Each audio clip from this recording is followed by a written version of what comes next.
Please, I want to ask you people, I have 1 million naira to send to anybody that can go on Google and find any time I posted a tweet or Instagram or Facebook or whatever, any defamatory whatever on Peter's wife.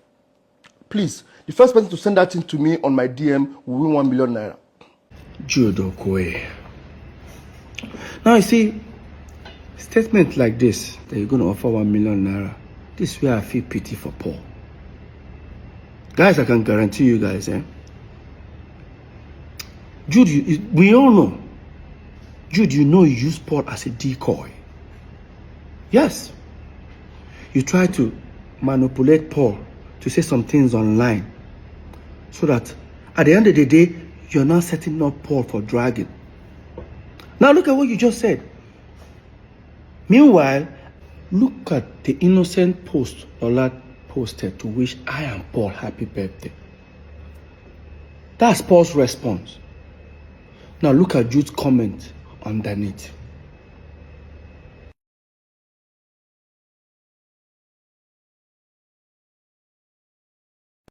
There has never been a time Paul have ever had maybe a physical altercation, argument, insult, on Lola.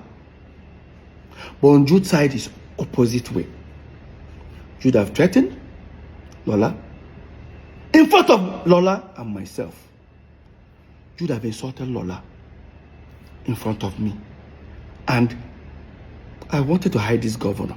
It was actually Governor Imoke who invited us over for peace talk.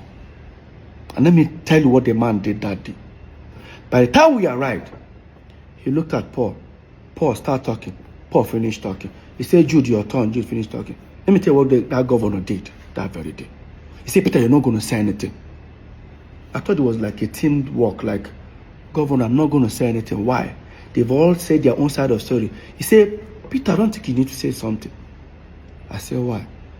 He looked at me and said, Peter, Paul, if I were you guys, do you know what your problem is? It's this Jude. If I were you guys, fire him. And I said, oh. That was when Jude started saying, hey, you know what? As it is, they should tell Lola. Anyway, he says Lola is going to shoot her. Jude, you have so many times, countless times, insulted Lola in front of me, in front of people, in front of saying that tata. In fact, I don't want to even say this one. What if I tell you guys that Jude have insulted my son? Jude called my son a bastard in front of me and Lola. And yes, I will tell you guys this short story. Maybe I wanted to hide it. Some years back, when my girlfriend then Lola was pregnant, I didn't want the news to break me. I decided to break the news.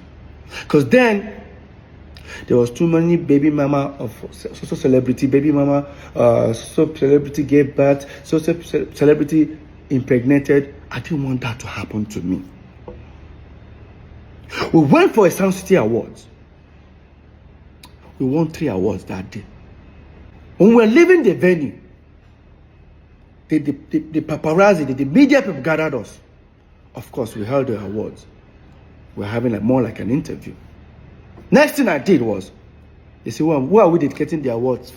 I picked up the first award. I said, this award is for God, I'm Almighty, I praise God with that one. Second one award, I said, I dedicate this award to the fans and to everyone who has supported us. The last one, I say, this one is for the mother of my unborn child and my incoming son. Next thing, Paul and Jude walked away from the media setting. They picked the car, turned around, I entered the car, we drove. Left the venue, towards headed to Third Main, and Jude pulled over and said, what was that for? I said, what's the problem? Now, do you know how this thing is going to ruin our career? I said, how ruin our career? I don't want the news to break me. I decided to break the news. The last thing I want to see online, start saying, this idiot, this is that. No, once I break the news, it's no more going to be a rumor. By the time we got home in Omole, next thing I heard from Jude, she must come on that Pekin. That woman must come on that Pekin. You're talking to her. Do you know how old I was that time, Jude? I was almost 27. Nothing that Jude and Paul didn't do for Lola to take that pregnancy out. To a point, they forged an email. Jude and Paul forged an email. I'll try and trace that email. To frame Lola up. I was on my own in my room one day. Paul came to me and said, Jude send you message. I checked my phone. He said, no, not before phone. For your email. I checked. I read that email for nearly about 20 minutes. An unknown person sent an email to Jude. Jude now forwarded to me. The things I was seeing there were rubbish. Oh, that my son is not my son. According to them, that the unknown person claimed that my son is not my son. That Lola is using the child to trap me. That I don't want to name some notable names that they mention. Mention about 4 notable names. That is that either of them that got Lola pregnant. He said, you don't read and finish. I said, what you go do about her? I said, what are you expecting me to do? Peter, this thing go kill our career. Kill what career, Paul? That my girlfriend is pregnant. Kill what career, Paul? Paul left. I didn't bother. I forwarded that email to Lola. But let me take you guys back a little bit. So, we moved into Omole some years back. Almost like 16 years ago. When we moved to Omole, I was one who found the house, the duplex we were living there. Because I found the house, I have to take the master bedroom. Right? When we moved into the house, our mom came. She visited us. From Jos, she came. I greeted my mom. This was like when my son was like 5-6 months old. When my mom visited, of course, I have to give my mom the master bedroom, and I joined Paul's room. My mom didn't come alone. She came out. You all know our mom is a pastor. She came with 3 of our pastors. When my mom came, next thing, I greeted my mom. I was just smiling. You know, you're expecting like a mother to be like, how is your new baby? My mom didn't ask. My mom just said, hi, is Lola? I just said, she's fine. She said, can you tell her to come tomorrow? I said, okay, you want to see the baby? I will tell her. She said, no. Let her not come with the baby. I said, Mom, why? You don't want to see the baby? She just said, no. Let her come first. My people, how do you guys expect me to call Lola? Because Lola was living on the island, we were living in Omole, mainland. How do you expect me to tell Lola, my mom wants to see you, and Lola will not come with the baby? It took me 3 hours thinking of, I have to go and meet one of the pastors. I said, is there anything? He said, no, don't worry. Your mom said you shouldn't, Lola should not come with the baby. Just leave it that way. I said, okay. And I finally got an idea. And I called Lola. Hey, babe, what's up? My mom is in town. Oh, really? And she wants to see you. She said, oh, nice. She wants to see the baby. Okay, I'm going to give the baby a bath once I get up. You know, I said, you know, Lola was so excited. I said, Lola, do not come with the baby. She was like, why? I said, because we fumigated the house. It's not going to be good for the baby to inhale. She said, when did we do the fumigation? I said, Even our mom is actually uncomfortable about it, but she just have to manage. So it's not good for the baby. And I said, okay. The next day, Lola came. She called me that she's at the gate. I went outside. While Lola sat in the living room, I didn't see anybody in the house.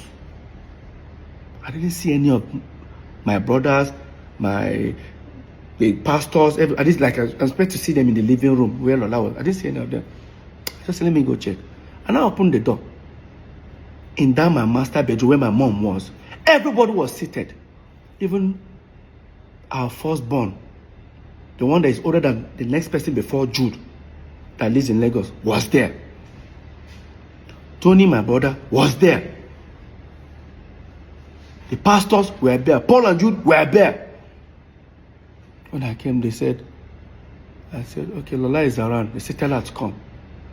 The way I was walking to go and call Lola, I was uncomfortable. But I didn't say anything. I brought Lola. Entered the room. That was my room. Master bedroom, which there's a bed and there's a couch. Nobody stood up to say, hey, Lola, sit down. Lola just entered. Good morning, ma. Everybody get it. Nobody even cared to say, Lola, come and sit down here or anything. Nobody. I and Lola sat on the floor in my room. I and Lola sat on the floor. Next thing my mom said, young woman, we the Okoye families here have decided you should leave our son alone. I said, Mom, what's going on? Next thing. Now, because 2 days before that moment, me and Lola had a little quarrel, as a couple quarrel. Lola was looking at me thinking, maybe I planned it to exit the relationship. Lola just said, babe, what's going on? I said, Lola, come on. I said, Mom, what's going on? Next thing Jude just said, leave our brother alone. I look at Jude's face. Jude said, it is I carry water from mouth. I'm like, hey, can anybody? Everyone there tried to calm Jude down. Next thing, Jude just stretched his hand. Because in that my room, I have my son's picture when he was 3 months old by the side of the bed. Jude stretched his hand and picked it and looked at it. Guess what came out of Jude's mouth? For those who understand Igbo, as the way you run now, oyene, unwabu bastard. All Lola heard was bastard. Lola just said, did he just call her? I saw the pastor. I said, Lola, I was just trying to calm Lola down. Lola started crying. Guess what happened? They pushed Lola out of the house. Yes. I was trying to hold Lola. By the time I would tell Lola, stay down. Lola, calm down. Lola just opened the door. I opened the door to talk. As I opened the door, I didn't even know that Lola came with our son, with the nanny in the car. Lola still brought our son in the car. That means she was like, to her, like, okay, even if our mom, if the child cannot enter the house, her mom can come outside and see the baby in the car. That's how Lola jammed the door, zoomed off, and went back inside. Everybody have left the room, except my mom and one of the pastors. And I said to them, what have you guys done?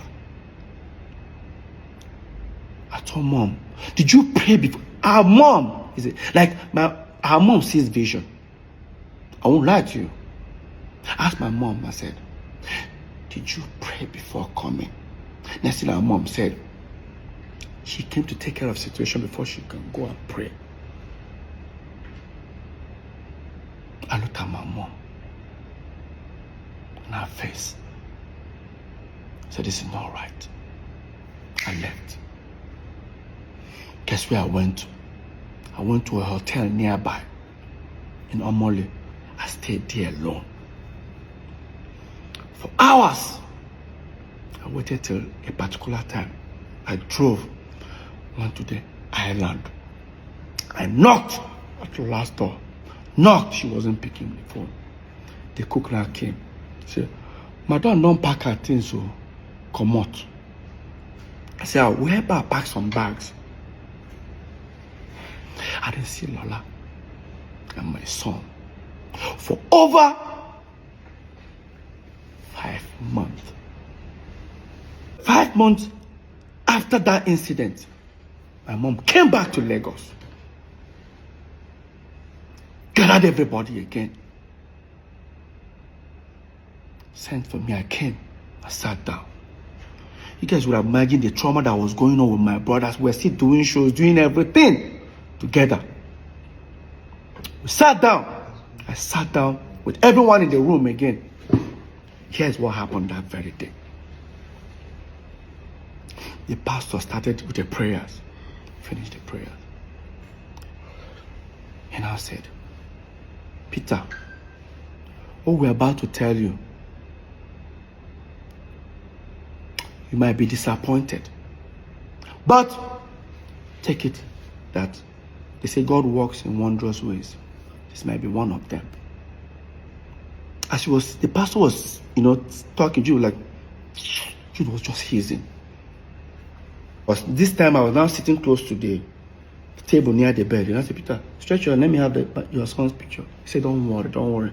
I just stretched the same picture that Jude made that statement on. Now look at the picture. Peter, the Spirit of God said we should tell you this. That if anybody insult this boy again, if he's killed, kill that person. This is your blood.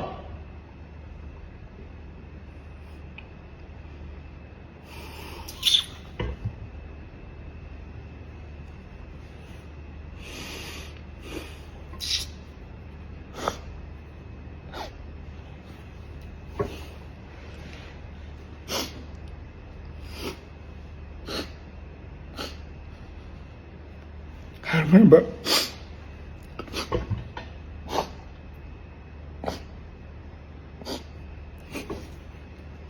I went down the floor, I started crying.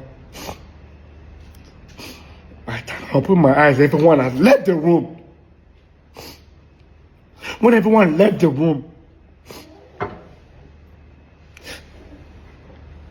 my mom said, why am I crying? That they just told me a good news. I told her, what's good about this news? What is good about this news? I went to the wardrobe because it's my room. I started packing my bags.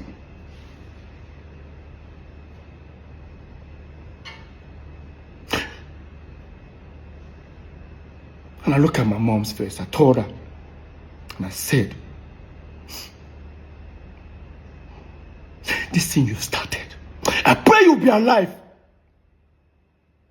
to witness the end. I left. Went back to that same hotel. When I went to that hotel, I started communicating. Then there's a family friend of Lola who has a son that's older than my son with about a few months. So I'm always calling him, do you know where Lola is? I'll call him, say he doesn't know and all that, But sometimes when I'm talking to him, I can hear a baby crying in the background. So I wasn't, because when Cameron was born, I was not there. It was this guy that was there. You know why? Do you even know why I wasn't even there? I think, oh my God. I wasn't there when my son was born. I bought a ticket to travel to make sure I was there for my son's birth. To book the show in Akwa Ibom.